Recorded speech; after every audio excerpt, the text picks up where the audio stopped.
सकाळी नाश्त्याला मखाने रोस्ट केले होते. गुड मॉर्निंग, स्वागत आहे तुमचं माझ्या मिनी ब्लॉगमध्ये. आणि बाबूलाही ते हवे होते, त्यालाही दिले, पण त्याने काय आज आवडीनं खाल्ले नाही. माहिती नाही काय झालं, फक्त मी हळद आणि थोडंसं मीठ आणि थोडंसं तेल टाकून फ्राय केले. गरमी तर एवढी भयानक होते, पण म्हटलं पहिले नाश्ता करून घेऊया. गरमीमुळं तर इतके हाल बेहाल आहेत ना, मी बापरे, मला तर इतकी गरमी होते की बस काय सांगू.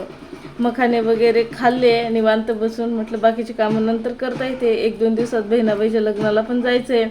जेवणामध्ये भाकरी, उसळ आणि मस्त पिकलेला आंबा होता, पाड आलेला, झिंगे फ्राय केलेले आणि पापड. असं जेवण केलं निवांत. आंघोळ न करताच नाश्ता केला होता, पण आंघोळ वगैरे करून मस्त जेवायला बसली आणि पाडाचा आंबा पडला. मस्त निवांत असं जेवण केलं. आणि आंबे तर इतके लागले ना भरपूर. आज आंबा पण उतरवला होता, इतकं भारी वाटतं ना. आणि रात्रीच्या जेवणात मस्त माशाची भाजी होती आणि भाकरी, कांदा, लिंबू, सलादमध्ये भावाने बनवली होती भाजी. आणि एवढी भयानक तिखट होती ना की बापरे बाप. निवांत असं जेवण केलं आणि पाय खूप आग मारत होते. म्हटलं चला थोडंसं कोमट पाणी घेतलं, त्यामध्ये मीठ टाकलं आणि पाय ठेवले. इतका मळ तर गेला, माझ्या पायावर जाळ आहे त्याच्यामुळे खूप. व्हॉइस ओव्हर करताना गाडीचा आवाज येत असेल, बाबू गाडी चालवते आणि भरपूर दिवसाचं व्हिडिओ पेंडिंग आहे, तर एडिट करणं झालेच नाही लग्नामुळं.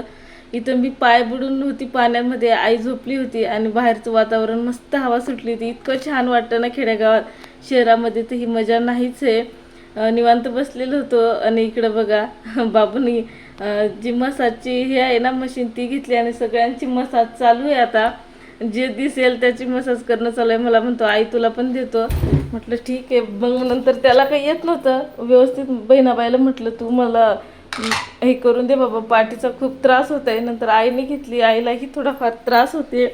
चॅनलवर नवीन असाल तर आपल्या चॅनलला नक्की सबस्क्राईब करा, लाईक करा, शेअर करा, कमेंट करा. आजी आल्या होत्या आज झोपायला, कारण की कोणी नव्हतं, आईन मीच होती, त्याच्यामुळे बाहेरच झोपलो होतो. आणि आजीचीही मालिश करून दिली चांगली. मसाज केल्यानंतर बाबू बघा कसा करतोय, त्याला काही झोप नव्हती लागत. चला आजच्यासाठी एवढंच होतं, भेटूया उद्याच्या.